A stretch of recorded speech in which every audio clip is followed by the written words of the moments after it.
There is a revolution happening right now in the world of artificial intelligence. Confounding. Are we ready for it? I am rarely speechless. I don't know what to make of this.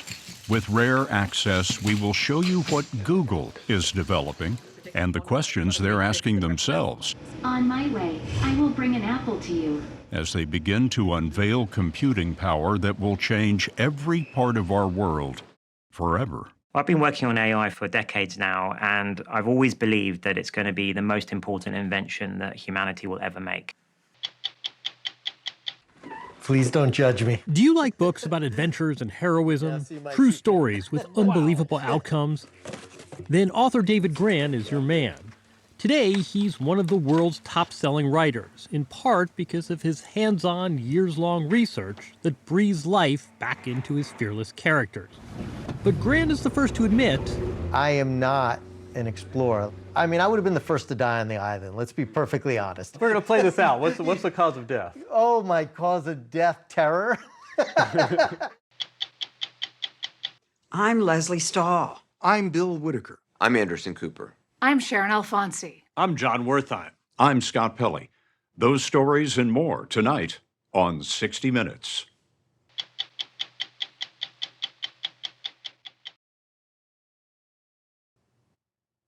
We may look on our time as the moment civilization was transformed, as it was by fire, agriculture, and electricity.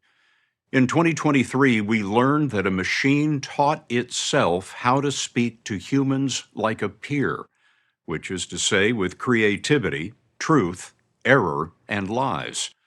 The technology, known as a chatbot, is only one of the recent breakthroughs in artificial intelligence, machines that can teach themselves superhuman skills. We explored what's coming next at Google, a leader in this new world. CEO Sundar Pichai told us AI will be as good or as evil as human nature allows. The revolution, he says, is coming faster than you know. Do you think society is prepared for what's coming? You know, there are two ways I think about it. On one hand, I feel no, because, the pace at which we can think and adapt as societal institutions compared to the pace at which the technology is evolving, there seems to be a mismatch. On the other hand, compared to any other technology, I've seen more people worried about it earlier in its life cycle. So I feel optimistic. The number of people, who have started worrying about the implications, and hence the conversations are starting in a serious way as well. Our conversations with 50-year-old Sundar Pichai started at Google's new campus in Mountain View, California. It runs on 40% solar power and collects more water than it uses.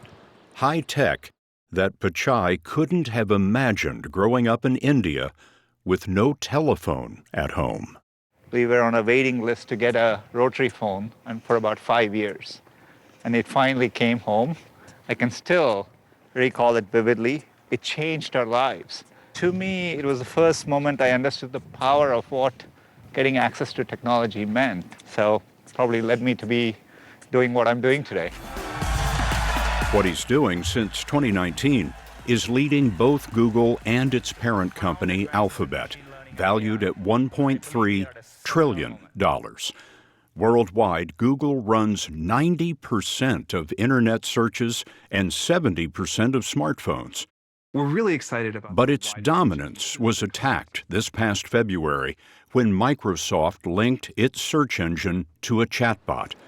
In a race for AI dominance, Google just released its chatbot named Bard. It's really here to help you brainstorm ideas, to generate content like a speech or a blog post or an email. We were introduced to Bard by Google Vice President Sissy Hsiao and Senior Vice President James Manyika. Here's Bard. And the first thing we learned was that Bard does not look for answers on the internet like Google Search does. So I wanted to get inspiration from some of the best speeches in the world. Bard's replies come from a self-contained program that was mostly self-taught. Our experience was unsettling. Confounding. Absolutely confounding.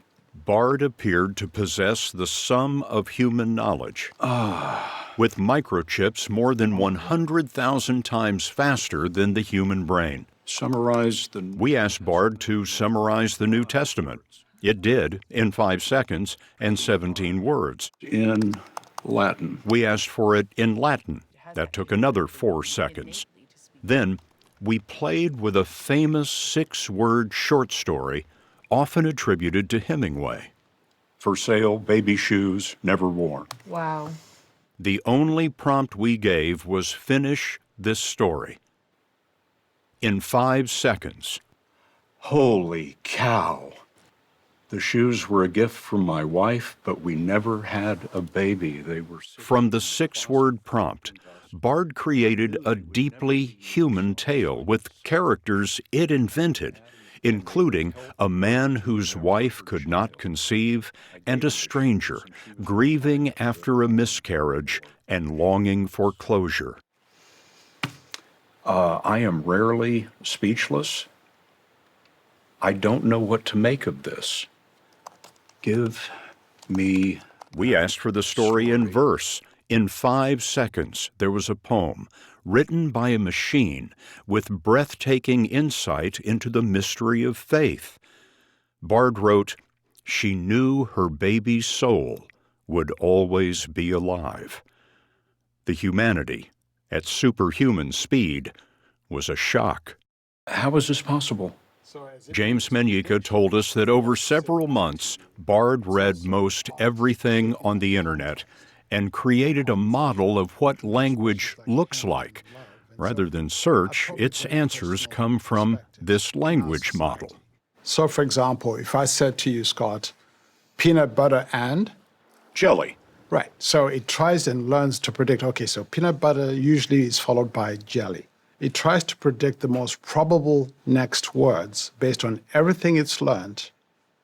So it's not going out to find stuff. It's just predicting the next word. But it doesn't feel like that. We asked Bard why it helps people, and it replied, quote, "Because it makes me happy." Bard, to my eye, appears to be thinking, appears to be making judgments. That's not what's happening. These machines are not sentient. They are not aware of themselves. They're not sentient. They're not aware of themselves. They can exhibit behaviors that look like that, because keep in mind, they've learned from us. We are sentient beings. We have beings that have feelings, emotions, ideas, thoughts, perspectives. We've reflected all that in books, in novels, in fiction. So when they learn from that, they build patterns from that. So it's no surprise to me that the exhibited behavior sometimes looks like maybe there's somebody behind it. There's nobody there. These are not sentient beings. Zimbabwe-born, Oxford-educated James Menyika holds a new position at Google. His job is to think about how AI and humanity will best coexist. AI has the potential to change many ways in which we've thought about society, about what we're able to do, the problems we can solve. But AI itself will pose its own problems. Could Hemingway write a better short story? Maybe. But Bard can write 1,000,000 before Hemingway could finish one. Imagine that level of automation across the economy.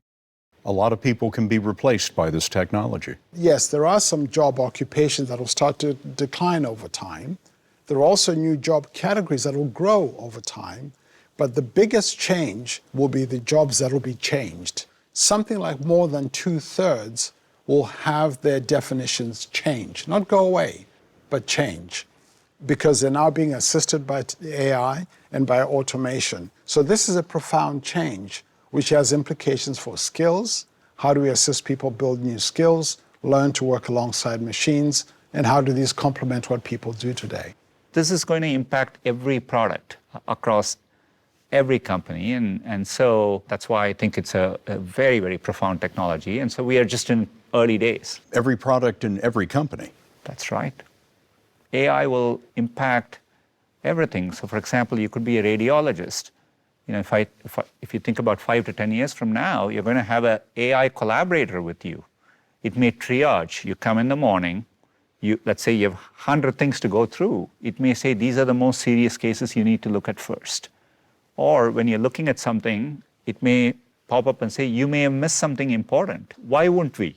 Why wouldn't we take advantage of a super-powered assistant to help you across everything you do? You may be a student trying to learn math or history, and you will have something helping you. We asked Pichai what jobs would be disrupted. He said knowledge workers, people like writers, accountants, architects, and, ironically, software engineers. AI writes computer code, too. Today, Sundar Pichai walks a narrow line. A few employees have quit, some believing that Google's AI rollout is too slow, others too fast. There are some serious flaws. There's a return of inflation. James Manyika asked Bard about inflation. It wrote an instant essay in economics and recommended 5 books. But days later, we checked. None of the books is real. Bard fabricated the titles. This very human trait, error with confidence, is called in the industry hallucination. Are you getting a lot of hallucinations? Yes, which is expected. No one in the field has yet solved the hallucination problems. All models do have this as an issue. Is it a solvable problem? It's a matter of intense debate. I think we'll make progress. To help cure hallucinations, Bard features a Google It button that leads to old-fashioned search. Google has also built safety filters into Bard to screen for things like hate speech and bias. How great a risk is the spread of disinformation? AI will challenge that in a deeper way. The scale of this problem is going to be much bigger. Bigger problems, he says, with fake news and fake images. It will be possible with AI to create, a video easily where it could be Scott saying something or me saying something and we never said that, and it could look accurate. But, at a societal scale, it can cause a lot of harm. Is Bard safe for society? The way we have launched it today, as an experiment in a limited way, I think so. But we all have to be responsible in each step along the way. Pichai told us he's being responsible by holding back for more testing advanced versions of Bard that he says can reason, plan, and connect to internet search. You are letting this out slowly so that society can get used to it? That's one part of it. One part is also so that we get the user feedback and we can develop more robust safety layers before we deploy more capable models. Of the AI issues we talked about, the most mysterious is called emergent properties. Some AI systems are teaching themselves skills that they weren't expected to have. How this happens is not well understood. For example, one Google AI program adapted on its own after it was prompted in the language of Bangladesh, which it was not trained to know. We discovered that with very few amounts of prompting in Bengali, it can now translate all of Bengali. So now all of a sudden, we now have a research effort where we're now trying to get to 1,000 languages. There is an aspect of this which we call, all of us in the field call it as a black box. You don't fully understand. And you can't quite tell why it said this or why it got wrong. We have some ideas, and our ability to understand this gets better over time. But that's where the state of the art is. You don't fully understand how it works, and yet you've turned it loose on society? Let me put it this way. I don't think we fully understand how a human mind works either. Was it from that black box, we wondered, that Bard drew its short story that seems so disarmingly human? It talked about the pain that humans feel. It talked about redemption. How did it do all of those things if it's just trying to figure out what the next right word is? I mean, I've had these experiences talking with Bard as well. There are two views of this. There are a set of people who view this as, look, these are just algorithms. They're just repeating what it's seen online. Then there is the view where these algorithms are showing emergent properties to be creative, to reason, to plan, and so on, right? And personally, I think we need to approach this with humility. Part of the reason I think it's good that some of these technologies are getting out is so that society, people like you and others, can process what's happening, and we begin this conversation and debate. And I think it's important to do that. When we come back, we'll take you inside Google's artificial intelligence labs, where robots are learning.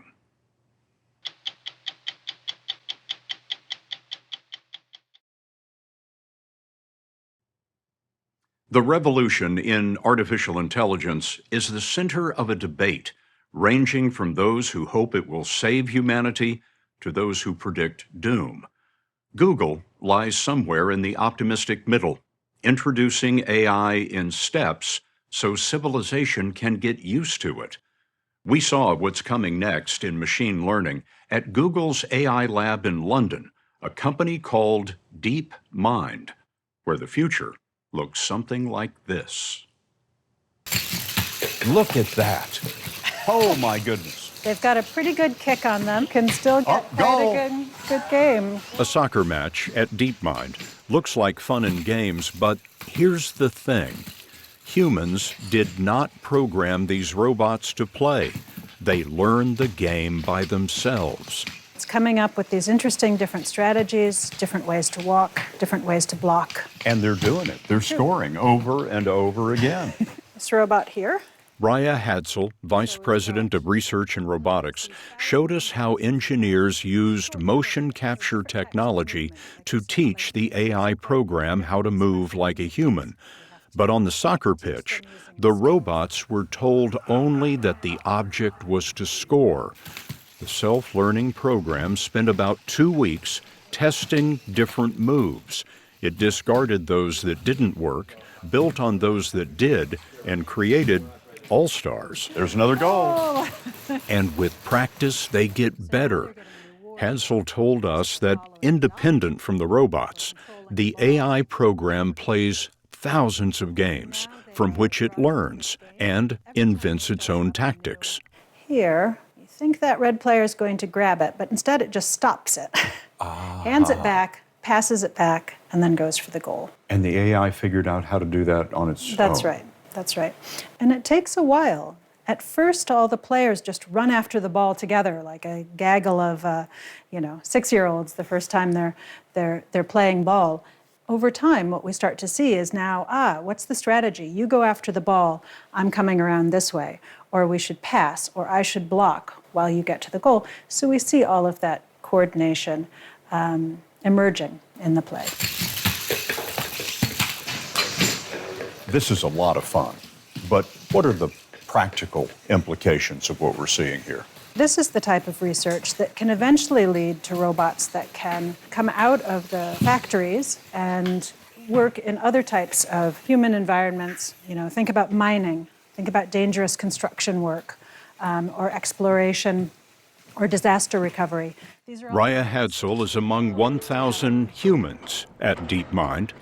The company was co-founded just 12 years ago by CEO Demis Hassabis. So if I think back to 2010, when we started, nobody was doing AI. There was nothing going on in industry. People used to eye roll when we talked to them, investors, about doing AI. So we could barely get 2 cents together to start off with, which is crazy if you think about now the billions being invested into AI startups. Cambridge, Harvard, MIT.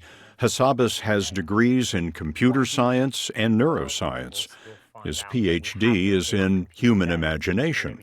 And imagine this. When he was 12 in his age group, he was the number 2 chess champion in the world. It was through games that he came to AI. I've been working on AI for decades now, and I've always believed that it's going to be the most important invention that humanity will ever make. Will the pace of change outstrip our ability to adapt? I don't think so. I think that we're sort of an infinitely adaptable species. You look at today, us using all of our smartphones and other devices, and we effortlessly sort of adapt to these new technologies. And this is going to be another one of those changes like that. Among the biggest changes at DeepMind was the discovery that self-learning machines can be creative. So this is Hasaba showed us a game-playing program that learns.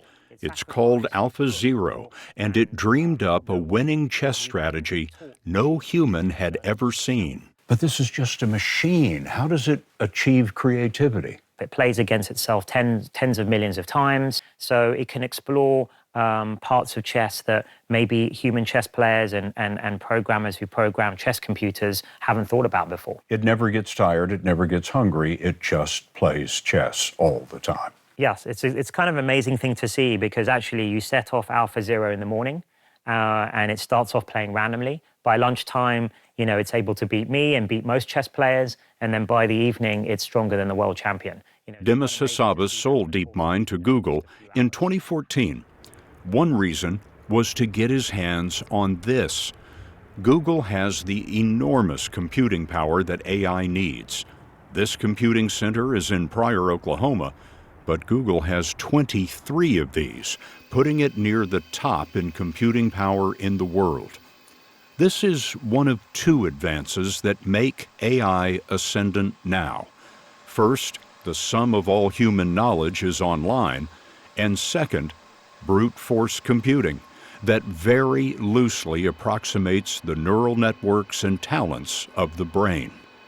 Things like memory, imagination, planning, reinforcement learning. These are all things that are known about how the brain does it, and we wanted to replicate some of that in our AI systems. You predict one of those. Those are some of the elements that led to DeepMind's greatest achievement so far, solving an impossible problem in biology. Proteins are building blocks of life, but only a tiny fraction were understood because 3D mapping of just one could take years. DeepMind created an AI program for the protein problem and set it loose. Well, it took us about 4 or 5 years to figure out how to build the system. It was probably our most complex project we've ever undertaken. But once we did that, it can solve a protein structure in a matter of seconds. And actually, over the last year, we did all the 200 million proteins that are known to science. How long would it have taken using traditional methods? Well, the rule of thumb I was always told by my biologist friends is that it takes a whole PhD, 5 years, to do one protein structure experimentally. So if you think 200 million times 5, that's 1 billion years of PhD time it would have taken. DeepMind made its protein database public, a gift to humanity, Hassabis called it. How has it been used? It's been used in an enormously broad number of ways, actually, from malaria vaccines to developing new enzymes that can eat plastic waste to new antibiotics. Most AI systems today do one or maybe two things well. The soccer robots, for example, can't write up a grocery list or book your travel or drive your car. The ultimate goal is what's called artificial general intelligence, a learning machine that can score on a wide range of talents. Would such a machine be conscious of itself? So that's another great question. Philosophers haven't really settled on a definition of consciousness yet. But if we mean by sort of self-awareness and these kinds of things, I think there is a possibility AIs one day could be. I definitely don't think they are today. But I think, again, this is one of the fascinating scientific things we're going to find out on this journey towards AI. Even unconscious, current AI is superhuman in narrow ways. Back in California, we saw Google engineers teaching skills that robots will practice continuously on their own. Push the blue cube to the blue triangle. They comprehend instructions. Push the yellow hexagon to the yellow heart. And learn to recognize objects. What would you like? How about an apple? How about an apple? On my way, I will bring an apple to you. Vincent Van Nook, Senior Director of Robotics, showed us how Robot 106 was trained on millions of images I am going to pick up the apple. and can recognize all the items on a crowded countertop. If we can give the robot a diversity of experiences, a lot more different objects in different settings, the robot gets better at every one of them. Now that humans have pulled the forbidden fruit of artificial knowledge, Thank you. we start the genesis of a new humanity. AI can utilize all the information in the world, what no human could ever hold in their head. And I wonder if humanity is diminished by this enormous capability that we're developing. I think the possibilities of AI do not diminish humanity in any way. And in fact, in some ways, I think they actually raise us to even deeper, more profound questions. Google's James Manyika sees this moment as an inflection point. I think we're constantly adding these superpowers or capabilities to what humans can do in a way that expands possibilities as opposed to narrow them, I think. So I don't think of it as diminishing humans, but it does raise some really profound questions for us. Who are we? What do we value? What are we good at? How do we relate with each other?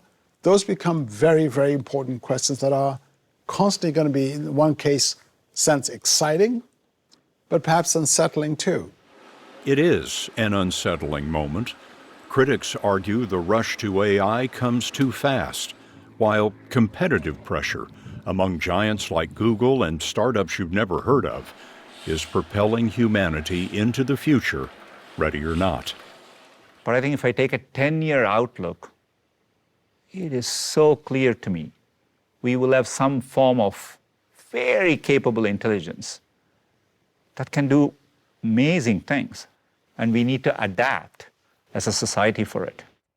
Google CEO Sundar Pichai told us society must quickly adapt with regulations for AI in the economy, laws to punish abuse, and treaties among nations to make AI safe for the world. These are deep questions, and we call this alignment. One way we think about how do you develop AI systems that are aligned to human values, and including morality. This is why I think the development of this needs to include not just engineers, but social scientists, ethicists, philosophers, and so on. And I think we have to be very thoughtful. And I think these are all things society needs to figure out as we move along. It's not for a company to decide. We'll end with a note that has never appeared on 60 Minutes, but one in the AI revolution you may be hearing often.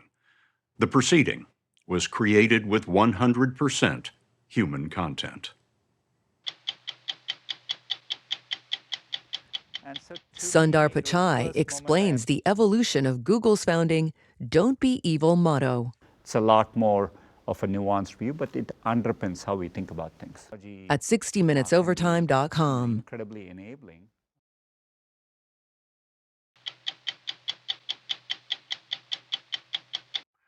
Some authors are perfect matches for their subject matter. John Grisham was once a trial lawyer.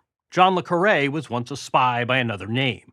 Then there's David Grann, who has emerged as one of the world's top-selling writers and darling of Hollywood developers by venturing into unknown worlds, abandoning his comfort zone. The Unlikely Adventures of David Grann. His latest book, The Wager, tells of British castaways from the 1740s. It's an open-water quest that becomes a saga of shipwreck, anarchy, betrayal, and murder. Imagine Mutiny on the Bounty meets Lord of the Flies, except every word of it really happened. Grann's success comes from, yes, meticulous reporting and vivid writing, but also from how he puts the pieces together. You talk about structuring these stories as a puzzle. Yes. Is there only one way to solve this puzzle? Well, I'm very weird about this. I do always think there is some kind of idyllic form of a story, like some like perfect, pristine lost city that you're trying to find and get to. If we were going to structure the David Grann story, what would you God. suggest? Where would we start? Oh gosh, in some archive, looking semi-blind at some document. That's where it always begins. We can work with that. We find our subject inside the National Archives in the suburbs of London, unboxing dusty files, consulting documents so frail they require a pillow for support. Grant spent 2 years playing detective, gathering facts, source material for his latest book. We're going to have to touch this really carefully. He took us tumbling back in time to the 18th century. You see that? Communing with logbooks, muster books, and diaries from the expedition of the HMS Wager, the warship featured in his book. And here you see the little initials next to their names here. You'll see lieutenant. You'll see AB means able seaman. How are you deciphering this? When I first looked at a lot of these books, it was like reading gibberish. I was like, what is this telling me? And so I would have to look at it again, start to figure out the codes, the language they use. But once you do, these documents speak volumes. All these names and symbols told a larger story. With their empires at war, a British squadron of roughly 2,000 men set out to capture a Spanish galleon filled with treasure off the Philippines. That meant rounding Cape Horn, negotiating some of the world's most treacherous waters and winds. But one of the ships in the squadron lost its way just off the coast of Patagonia. Grann showed us on his own map where the Wager got into trouble, a place aptly named. The Gulf of Pain. They're barreling into the Gulf of Pain. As they're coming around, they're desperately, frantically trying to avoid this land. The Wager careened into rocks, ripping apart. 145 castaways, many sick from scurvy, swam to the nearest island. You'd think the name alone, the Gulf of Pain, would discourage visitors, especially one bespectacled 56-year-old man who admits he hates camping. I spent the first 2 years doing research in a way very suited to my physical attributes, which was in archives. You're indoors. Yes, indoors. But there came a point where I began to fear that I could never fully understand what these 150 or so men had gone through on that island unless I went. There's always a moment where something gnaws at you, something unknown. And so it was then that I decided to try to make this trip. So in 2019, Grann flew to Chile and chartered a 52-foot vessel. The boat looked pretty big. I thought, oh, this is good. It's gonna be like a Jacques Cousteau expedition. We're gonna be fine. We kind of stay originally through these channels that are sheltered in Patagonia. I think, this is perfect. It's beautiful. It's a little cold. It's winter, but it's beautiful. And then there's a certain point where the captain says to me, all right, now we got to go out into the open sea if we're gonna get to Wager Island. And that was my first glimpse of these terrifying seas. Rough seas. It was truly terrifying, or at least for me. Let me say, my captain seemed cool. Grann and his crew endured the moody waters over a 10-day journey. I had to sit on the floor, hunker down. The Dramamine was pumping in me. This is Wager Island, named for the ship that washed up 300 years ago, a spit of inhospitable land hugging the Pacific coast. Scenic from a distance, but you wouldn't want to spend the night. The castaways did months in unrelenting cold and whipping winds. You know it's bad when celery is the big selling point, the only edible thing that grows on the island, though it does cure scurvy. There were no animals. I kept thinking, there's got to be something. There got to be a rat. We couldn't find anything. This depth of detail, it's Grann's earmark. He's created his own subgenre of narrative nonfiction, keeping readers hanging with a page-turning mix of history, journalism, and true crime. But it's also literary pointillism. You step back and glimpse a larger tableau, one with broader themes. This fascinates you. Oh, yeah. Yeah, well, you see, on this island, you see everything playing out. You see questions of leadership playing out. You see questions of loyalty playing out, questions of duty playing out. You see human nature being peeled back. All of that is taking place in this little tempest. And this was no one-off.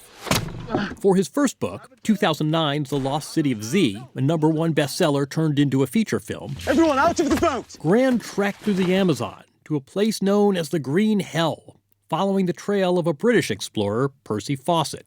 Did I hear right? You took out supplemental life insurance? Yes, I did. I made sure I got extra travel insurance. I had a little child at the time.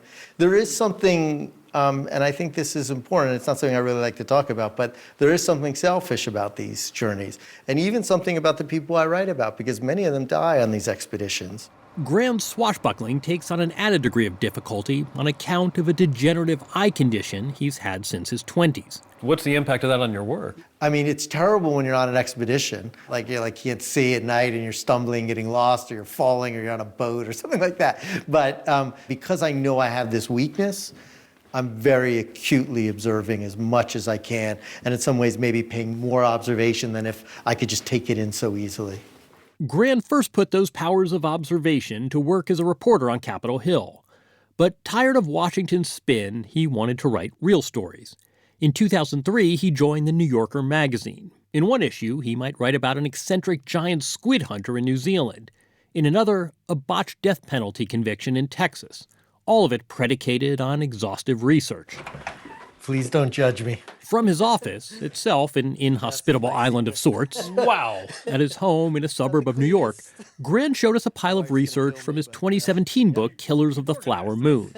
The book centered on the mysterious deaths among members of the oil-rich Osage Nation in 1920s Oklahoma. And boxed up in an archive, where else, Grann found a smoking gun, evidence of a systemic murder campaign by outsiders. This was secret grand jury testimony, and it was unmarked. I mean, it was a public record, but I was like, is this supposed to be, am I allowed to look at this? The book has sold nearly 2 million copies, and it ignited a Hollywood auction. The winning bid, $5 million. The film, directed by Martin Scorsese, starring Leonardo DiCaprio, premieres at Cannes next month. Paramount, parent company of CBS, is a distributor.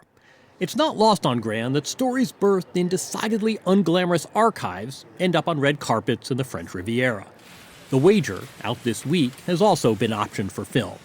It would be Grann's 6th story to hit the big screen. Do you worry what Hollywood's going to do to your work? Yes. Yeah, you always worry. The truth is, you don't have that much control when Hollywood develops your work. What is your role once one of your books gets put into development? Maybe a certain actor want to know about the person they're playing. One of the stars will call you and say, tell me more? Yeah. What's an example? Oh, I'll respect privacy, but occasionally some people will reach out to you, but... You do not seem particularly comfortable talking about the Hollywood angle to this. No, I don't like talking about... Your posture's changed. Yeah, I don't like it. I don't like it. Because, it's just a different world, It's just a different world. This is Portsmouth. Grann feels much more comfortable transporting himself 3 centuries back to this world. The Wager set sail here, in the British harbor town of Portsmouth. The entire expedition may have faded from memory, but Grann being Grann, he saw references everywhere. Anson's name is still remembered and on this pub. We visited the ship Anson, a pub named for the squadron's leader, George Anson. Here, men were rounded up by the British Navy and pressed into service on the Wager's doomed mission. You could be drinking, having a beer, enjoying yourself. The next minute you know you're being put on a little boat that was like a floating jail. They would take you out to the ship. And it's what made creating unity and cohesion on this expedition particularly challenging. A few hundred yards from the pub, we boarded the HMS Victory, an 18th century warship preserved in the harbor, virtually the same model of ship as the Wager, 1,000 tons of oak and rope, where the crew ate and slept next to cannons. And after it was fired, you'd have this huge force flying back, and you better get out of the way. Having immersed himself in what he calls the wooden world, Grann got to the point he could render a description like this. At one point, it was so windy and the gusts were so strong that they couldn't fly their sails. So the captain orders the men to climb the mast and to use their bodies as threadbare sails. So they are on top of the mast, some of them 100 feet in the air, in a typhoon. You have to understand that the masts are going like this. They're almost touching the water, and these men are clinging like spiders. Wow. As Grann breathes fresh life into events from hundreds of years ago, you almost wonder if he had climbed the mast himself. He's the first to admit, that wouldn't be the case. I am not an explorer. Like, if you compare, when I look at these people, I would have been the first to die on the island. Let's be perfectly honest. We're going to play this out. What's the cause of death? Oh, my cause of death, terror. I would have taken one look at those seas and be like, I'm out of here. This is nuts. I would never have endured anything that these people endure. But my own quests do sometimes get me in places and to do things I otherwise would never do in my ordinary life. You would never catch me going to Wager Island in a little boat. About Wager Island, marooned and starving, the castaways split into factions, including a group intent on overthrowing the captain, an act of mutiny, punishable by death. When two groups of castaways made it home, we won't spoil how, they had conflicting accounts of what had happened. Imagine this. They get back to England. They have survived scurvy, multiple typhoons, starvation, shipwreck, and now, after all that, they're summoned to face a court-martial, and they could be hanged. I mean, it's just kind of unbelievable. Unbelievable. And complicated. Grant solved the puzzle of structuring the wager by telling this tale on the high seas from 3 different perspectives, allowing readers to decide for themselves where the truth resides. And if he fixated on the perfect way to let the book unfold, devoted to his own quest as his characters are to theirs, that's what makes it classic Grann. What is your obsession with obsession? I always thought for a long time that my fascination with obsessed people was because they made the best stories, right? I mean, the Ahabs of the world. There's a reason why we tell Ahab stories, right? Over time, I've begun to realize that I might have a little bit more in common with some of these obsessives than I care to admit. You call it your fascination with obsession. So yes. They're obsessed, you're merely fascinated. That's what I like to think. Yes, I'm just merely I'm completely dispassionate. But, the truth is that I don't think you can really be a writer and a researcher and an investigator unless you are at some level obsessed.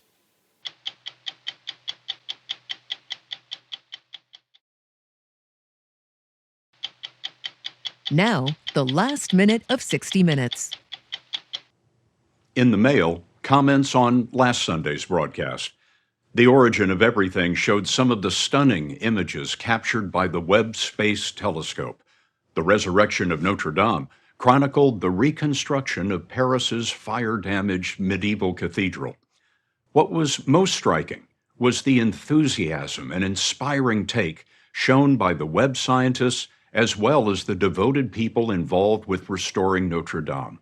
They exemplify the best of our human species. But one viewer's inspiration is another viewer's apostasy.